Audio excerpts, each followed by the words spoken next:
ఇతర దేశాలతో పోల్చితే మన దేశం ఎంతో గొప్పది. ఈ విషయం మనందరికీ తెలుసు. ఎందుకంటే మన దేశం కర్మభూమి, వేదభూమి, ధర్మభూమి. 33,000 కోట్ల దేవతలు కొలువై ఉన్నారు అని మన శాస్త్రాలు, పురాణాలు కూడా చెబుతున్నాయి. ఇలాంటి దేవతల్లో ఎంతో గొప్ప స్థానం సంపాదించుకున్నవారు, నేటి కాలంలో బాగా ప్రాముఖ్యత కలిగిన వారు దేవతల్లాగా మనకు కనిపిస్తూ ఉంటారు. కానీ నిజానికి ఏ దేవత యొక్క ప్రాముఖ్యత, శక్తి అన్నీ కూడా మనకు ఉపయోగపడేవే, మంచి చేసేవే, ధర్మం వైపు నడిపించేవి. అలాంటి దేవతల్లో ఒక వర్గం గ్రామ దేవతలు. మన దేశంలో ఎక్కడికి వెళ్ళినా గ్రామ దేవతల ప్రాముఖ్యత చాలా గొప్పది. మన గ్రామాలను రక్షిస్తూ దయ్యాలు, దుష్టశక్తులు పీడ లేకుండా, అనారోగ్య పీడ లేకుండా మన గ్రామాల చుట్టూ రక్షణ కవచంలా ఉండి మనల్ని రక్షించే దేవతలే గ్రామ దేవతలు. ఆ గ్రామ దేవతలకు భోజనం పెట్టే పండుగే భోజనాల పండుగ, అదే బోనాల పండుగ. తెలుగు రాష్ట్రాలైన ఆంధ్ర, తెలంగాణ వ్యాప్తంగా గ్రామ దేవతలను ఏదో ఒక మాసంలో, ఏదో ఒక పద్ధతిలో విశిష్టంగా కొలిచే పండుగలు ఎన్నో ఉన్నాయి. అందులో తెలంగాణలో అత్యద్భుతంగా సాగే మహిమగల పండుగ బోనాల పండుగ. ఆషాఢ మాసంలో అమ్మవారు తన పుట్టింటికి వెళ్తుందని శాస్త్రం. ఆ ప్రకారమే భక్తులు దేవిని దర్శించుకొని తమ స్వంత కూతురు తమ ఇంటికి వచ్చిన భావనతో, భక్తి శ్రద్ధలతో బోనాలను నైవేద్యంగా సమర్పిస్తారు. ఈ తంతును ఊరడి అంటారు. వేర్వేరు ప్రాంతాల్లో పెద్ద పండుగ, వంటల పండుగ, బోనాల వంటి పేర్లతో ఈ పండుగను జరుపుకుంటారు.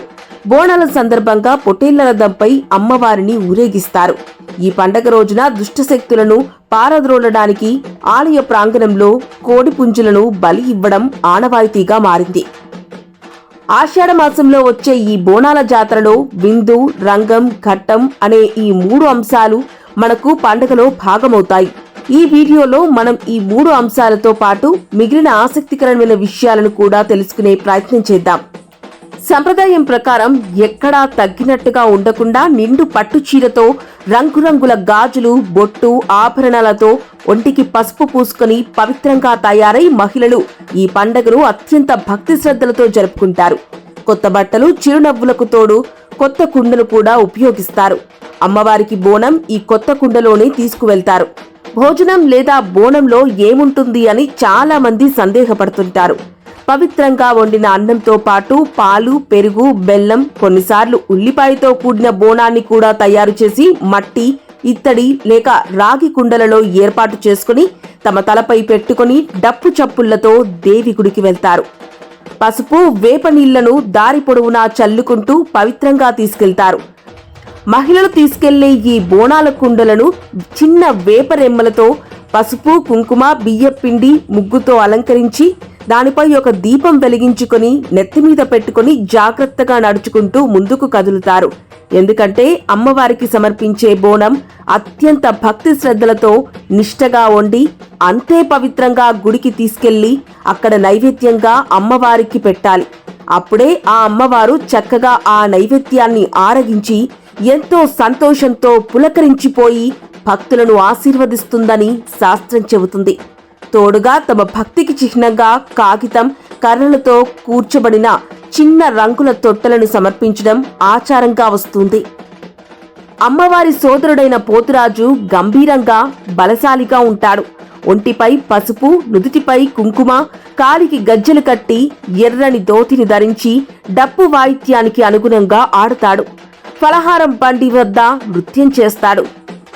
పూజా కార్యక్రమాలను ప్రారంభించేవాడిగా, అటు అమ్మవారిని ఇటు భక్తుల సమూహాన్ని రక్షించేవాడిగా పోతురాజు ఎంతో చక్కగా తన బాధ్యత నిర్వహిస్తాడు.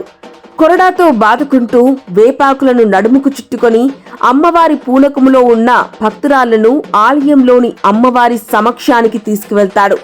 దేవికి నైవేద్యము సమర్పించే పండుగ కాబట్టి ఆ ప్రసాదాన్ని కుటుంబ సభ్యులు అతిథులతో పాటు స్వీకరిస్తారు. మాంసాహార విందు భోజనం కూడా ఉంటుంది. పండగ జరిగే ప్రాంతాలలో వేపాకుతో అలంకరించబడిన వీధులు దర్శనమిస్తాయి. జానపద శైలిలో ఉండే అమ్మవారి పాటల హోరుతో పండగ వాతావరణం ఎంతో ఆహ్లాదాన్ని నింపుతుంది. ఊరేగింపులో భాగంగా ప్రతి ఒక్క భక్తుడు నిజంగానే భక్తి పూనకంలో మునిగి తేలుతూ ఆనందంతో నృత్యం చేస్తాడు. రంగం పండుగ 2వ రోజు ఉదయం జరుగుతుంది. ఈ రంగం కార్యక్రమంలో పోతురాజు వేషం వేసిన వ్యక్తికి పూనకం వస్తుంది. తన కోపాన్ని తగ్గించేందుకు భక్తులు కొమ్ములు తిరిగిన మేకపోతును అందిస్తారు. పోతురాజు తన దంతాలతో ఆ మేకపోతును కొరికి తల, మొండం వేరు చేసి పైకి ఎగరవేస్తాడు. గావు పెడతాడు. ఈ కార్యక్రమం జాతర ఊరేగింపు తర్వాత జరుగుతుంది. మరోవైపు ఒక స్త్రీ మీదకు మహంకాళి అమ్మవారు ఆవహించి భవిష్యవాణి పలుకుతుందని భక్తుల విశ్వాసం. అంటే ఏడాది మొత్తం ఎలా ఉండబోతుంది, పరిపాలన ఎలా ఉంటుంది, ప్రజల భవిష్యత్తు ఏ విధంగా ఉంటుంది, ఇక ప్రజలకు ఎప్పటి వరకు జరిగిన నష్టం ఏంటి అని వివరించి చెప్పడమే ఈ రంగం ఉద్దేశం. ఘట్టం ఉత్సవం రంగం తర్వాత జరుగుతుంది. హరిబోలిలోని అక్కన్న మాదన్న దేవాలయము వారి ఘట్టముతో ఏనుగు అంబారిపై గుర్రాల మధ్య అక్కన్న మాదన్నల నడుమ ఊరేగింపు మొదలయ్యి సాయంత్రానికి కన్నుల పండుగగా నయపూల్ వద్ద ఘట్టముల నిమజ్జనంతో ముగుస్తుంది. ఈ పండుగను అందరూ భక్తి శ్రద్ధలతో పూజించి బంధువులు మిత్రులతో 2 రోజులు ఆనందంగా గడుపుతారు. బోనాల పండుగ సంబరం గోల్కొండ ఎల్లమ్మ ఆలయం వద్ద మొదలై లష్కర్ బోనాలుగా పిలువబడే సికింద్రాబాద్లోని ఉజ్జయిని మహంకాళి ఆలయం, బల్కంపేట్లోని ఎల్లమ్మ దేవాలయాల మీదుగా ఓల్డ్ సిటీ ప్రాంతానికి చేరుకుంటుంది. ఏది ఏమైనా మన దేశ సంస్కృతి సంప్రదాయాలను కాపాడటం మన బాధ్యత. అందుకు అనుగుణంగానే ఇలాంటి పండుగలను అత్యంత భక్తి శ్రద్ధలతో అంగరంగ వైభవంగా జరుపుకుంటూ ప్రపంచానికి మన శక్తి చాటుదాం. మనలో ఉన్న శక్తిని పెంపొందించుకోవడం, ఆ దేవుడి యొక్క అనుగ్రహం సంపాదించుకోవడం మన ధర్మం.